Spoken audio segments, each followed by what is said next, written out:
नमस्कार, स्वागत है आपका। वक्त है प्राइम टाइम एक्सक्लूसिव का। मैं हूं आपके साथ आशा झा। और आज देखिए, तुर्की दगाबाज कहीं के। और दरअसल ये देश की आवाज है, ये देश का सेंटिमेंट है। सरकार की ओर से बिना किसी अपील के ये भारत के 140 करोड़ लोगों का ऐसा जज्बा है जो पाकिस्तान के बाद उसके हिमायती तुर्की के खिलाफ दिखा है।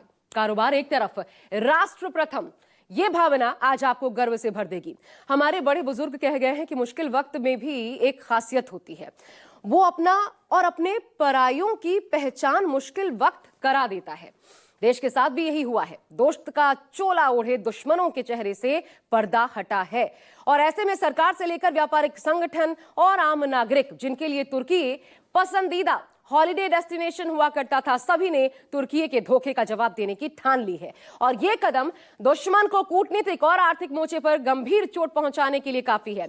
आज हम आपको इतिहास में भारत की तरफ से तुर्की को मिली उस मदद से भी अवगत करवाएंगे जिन्हें देखकर आपको गुस्सा आएगा। आप यही कहेंगे कि क्या कोई देश इतना एहसान फरामोश हो सकता है। देखिए, हिंदुस्तान ने एक बार फिर पाकिस्तान को धूल चटाई, पाकिस्तान को घुटनों पर ला दिया। पाकिस्तान को सीज फायर के लिए गिड़गिड़ाना पड़ा, लेकिन अब बारी पाकिस्तान को उन मददगारों से निपटने की है जो भारत के साथ दोस्ती का राग अलापते हैं और युद्ध की स्थिति में दुश्मन देश का खुलकर साथ देने लगते हैं। और इनमें सबसे ऊपर एक नाम तुर्की का है।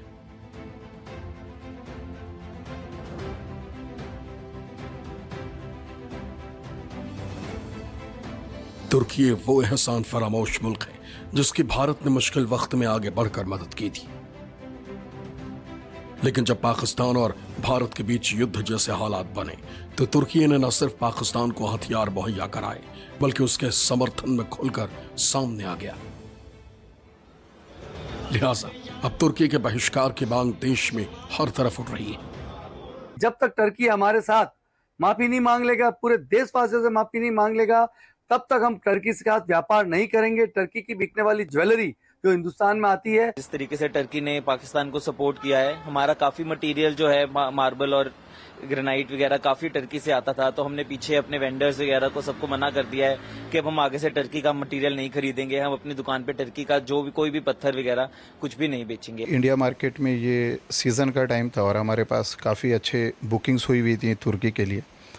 अप्रैल में मई, जून एंड जुलाई के लिए हमारे पास मोर देन 200 फाइल्स थी, जिसमें से आप कह सकते हो 80% फाइल हमारी कैंसल्ड हो चुके हैं। हम ड्राई फ्रूट की कुछ आइटम टर्की से इंपोर्ट करते थे, जो खसखस है, हेजलनट है, टर्कल है, आलूचा बोलते हैं उसको, कुछ पिस्ता की कुछ क्वालिटीज आती है वहां से, जो आज के डेट में हम पूरा उसका बहिष्कार करते हैं। तुर्की के किसी भी जो है प्रोडक्ट है, सेब थे, बाकी और फल आते थे वहाँ से जो भी है, क्योंकि तुर्की ने जो है पाकिस्तान का जो साथ दिया है।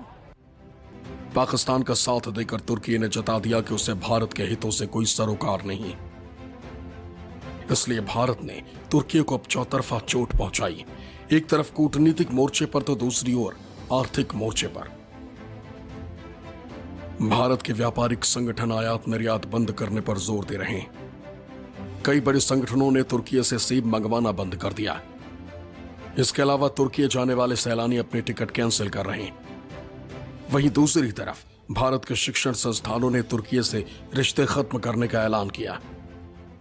24 राज्यों से अधिक राज्यों के प्रमुख व्यापारी नेताओं का एक सम्मेलन हुआ है, जिसमें तुर्की और अजरबैजान के साथ किसी भी प्रकार के व्यापार को समाप्त करने का सामूहिक निर्णय लिया गया है। सर्वसम्मति से निर्णय लिया गया है। और ऐसा हो नहीं सकता कि जो देश भारत का विरोध करेगा, भारत का व्यापारी उसके साथ कारोबार करेगा। ये निर्णय हुआ है कि किसी भी प्रकार का आयात और निर्यात अजरबैजान और तुर्की के साथ तुरंत प्रभाव से नहीं होगा। तुर्की और अजरबैजान की सारी यात्राएं का बहिष्कार होगा। भारतीयों की नाराजगी की बड़ी वजह तुर्की का पाकिस्तान का घातक ड्रोन देना है। हाय हाय तुर्की, हाय हाय पाकिस्तान, हाय हाय पाकिस्तान, हाय हाय। दरअसल जब भारतीय सेना ने पाकिस्तान की तरफ से किए गए ड्रोन अटैक को नाकाम किया और मारे गए ड्रोन का मलबा मिला तो खुलासा हुआ कि ड्रोन तुर्की निर्मित है। इतना ही नहीं, भारत पाकिस्तान तनाव के बीच तुर्की ने आगे बढ़कर पाकिस्तान का साथ देने का ऐलान किया। साथ ही अपना एक जंगी जहाज भी कराची भेज दिया था ताकि समुद्री वॉर में पाकिस्तान को मजबूत किया जा सके। जबकि भारत मुश्किल वक्त में तुर्की के साथ खड़ा दिखाई दिया था। ऐसे समय में जब टर्की मुद्रा संकट से गुजर रहा है, लीरा में भारी गिरावट है और अगर इस वक्त भारत अपना व्यापार सीमित करता है तो टर्की की अर्थव्यवस्था पर और अधिक नकारात्मक प्रभाव पड़ेगा, क्योंकि दोनों देशों के बीच 12 बिलियन से ज्यादा का व्यापार होता रहा है। वर्ष 2023 में तुर्की में आए विनाशकारी भूकंप के बाद भारत ने तुरंत ऑपरेशन दोस्त शुरू किया। भारत ने एनडीआरएफ की टीमें, भारतीय सेना के मेडिकल टीमें, टेंट, कंबल, भोजन, पानी, दवाइयां और अन्य राहत सामग्री भेजी। भारतीय वायुसेना के C-17 और C-130 विमानों ने यह सामान तुर्की पहुंचाया। भारत उन पहले देशों में था जिन्होंने तुर्की को राहत सामग्री और बचाव दल भेजी। 1970 के दशक में शीत युद्ध के दौरान भारत ने तुर्की को आर्थिक और तकनीकी सहायता की थी। इस दौरान भारत ने तुर्की को कई मिलियन डॉलर की सहायता भी दी। भारत ने विश्व व्यापार संगठन में तुर्की के हितों का समर्थन किया, विभिन्न व्यापारिक मुद्दों पर उसकी मदद की। भारत ने तुर्की को कुर्द अलगाववादी समूह पार्टियां वर्कर्स पार्टी यानी PKK के खिलाफ उसकी लड़ाई में सैन्य और बाकी मदद की पेशकश की। दूसरी तरफ तुर्की है जिसने भारत के तमाम एहसान भुलाकर पाकिस्तान की मदद करना जरूरी समझा। तुर्की के इस रुख ने भारतीयों को नाराज कर दिया है। जाहिर है भारतीयों ने अगर तुर्की के सामान का बहिष्कार किया तो इसका खामियाजा तुर्की को आर्थिक तौर पर उठाना पड़ेगा। युद्ध के बाद जैसे कि आजकल एक ट्रेंड चल रहा है बॉयकॉट करने का टर्की का, तो उसकी वजह से हम लोगों ने सेब मंगाना बंद कर दिया है और जो डिमांड आती है पीछे से वो भी आना बंद हो गई है।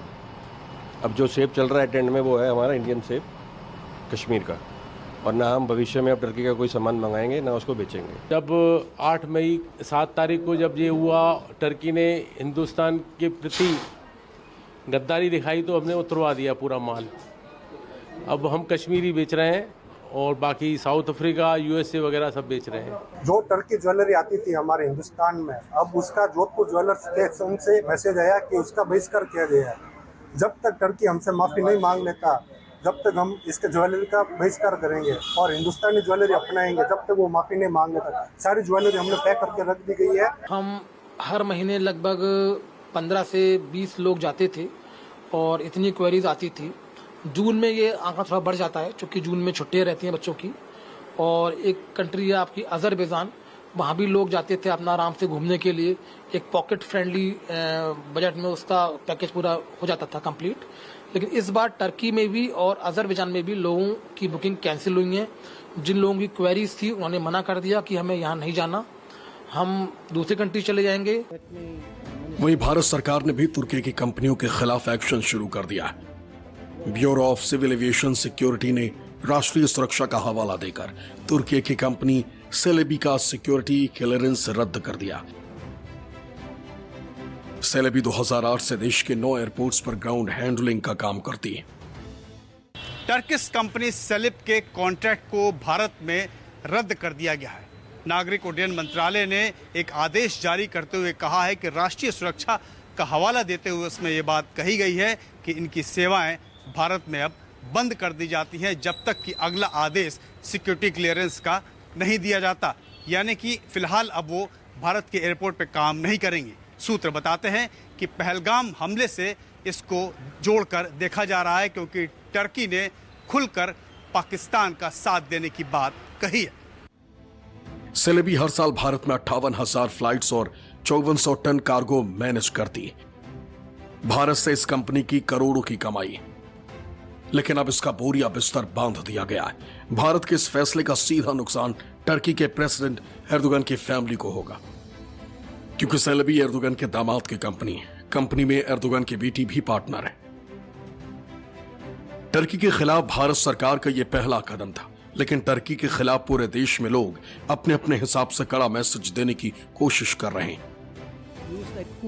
जेएनयू, जामिया कानपुर यूनिवर्सिटी और हैदराबाद की मौलाना आजाद यूनिवर्सिटीज ने टर्की की यूनिवर्सिटीज के साथ सारे MOU रद्द कर दिए हैं।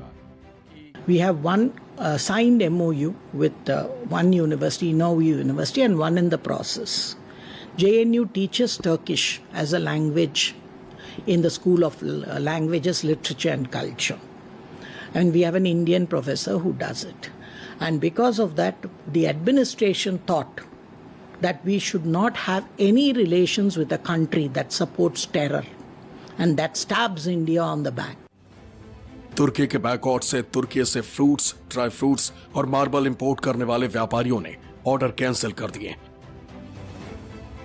रिपोर्ट्स के मुताबिक भारत तुर्की से सालाना 10,000 करोड़ रुपए के ड्राई फ्रूट्स आयात करता है। बाइकॉट का सीधा असर तुर्की पर पड़ेगा। Bureau report, news 24। तो भारत ने तुर्की के साथ दोस्ती निभाई, जरूरत के समय तुर्की के साथ खड़ा हुआ, लेकिन मौका मिलते ही असल रंग दिखा दिया। तुर्की दगाबाजी पर उतर आया और ऐसे में अब भारत पाकिस्तान के साथ साथ ऐसे दगाबाज दोस्त देशों को सबक सिखाने की तैयारी में है। तुर्की का बायकॉट करके आर्थिक स्ट्राइक की तैयारी है, जिसका सीधा असर तुर्की की अर्थव्यवस्था पर पड़ेगा। कैसे, ये समझिए। तुर्की पर आर्थिक स्ट्राइक कैसे होगी, किन किन कदमों के साथ? देखिए, कितना आयात भारत करता है, $2.84 बिलियन का अप्रैल 2024 से फरवरी 2025 के बीच लगभग सालाना, अगर आप समझे तो। क्या क्या आयात होता है देखिए तुर्की से हमारे यहां।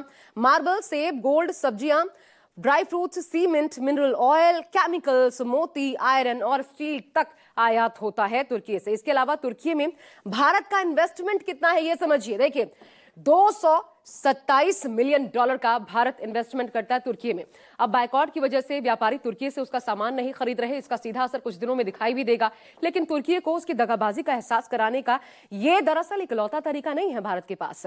बीते कुछ वर्षों में तुर्की की टूरिज्म इंडस्ट्री में भारतीय पर्यटकों की संख्या में बढ़ोतरी हुई है और इससे तुर्की को इसका फायदा मिला है। कैसे, वो भी देखिए। आपको साल दर साल कैसे ये बढ़ा है आंकड़ा टूरिस्ट का, इसे देखते हुए समझ आएगा। 2024, पहले तो पिछले साल की बात करते हैं, लगभग 3.5 लाख के करीब पर्यटक पहुंचे। कमाई देखिए 2700 करोड़ रुपए की कमाई इससे तुर्की को हुई। उसके बाद 2023 में देखिए 2.87 लाख कमाई, देखिए 2583 करोड़ रुपए ये कमाई थी उस साल की। 2022 में देखिए ये कम था, आंकड़ा कैसे कैसे बढ़ा है आप देख सकते हैं। 2022 में 2.31 लाख पर्यटक थे, कमाई 2300 करोड़ रुपए तुर्की ने की थी। ये 3 सालों का आंकड़ा मैं आपको दिखा रही हूं। अब तेजी के साथ तुर्की घूमने जाने वाले सैलानी, उन्होंने अपने टिकट धड़ाधड़ कैंसिल कर दिए। इससे तुर्की की टूरिज्म इंडस्ट्री को झटका लगा है। वैसे भारत में अब पाकिस्तान के हमदर्दों को सबक सिखाने की मुहिम भी शुरू हो गई है। अजरबैजान भी इसमें एक शामिल है। लेकिन बड़ी बात यह, तुर्की को इसका एहसास होने लगा है। तुर्की ने कहा है कि हमारे यहां तो लोगों को पता भी नहीं, इसलिए सैलानी जरूर आए, हम आपका स्वागत करेंगे। लेकिन जब तक हाथ खुला है तब तक एक एक उंगली, जब बंद जाता है और मुट्ठी, फिर उसकी जो चोट होती है वो घातक होती है। और वही लग रही है, देश की एकजुटता तुर्की पर ऐसा ही प्रहार कर रही है। एक छोटा सा ब्रेक ले रहे हैं, देखते रहिए न्यूज़ 24।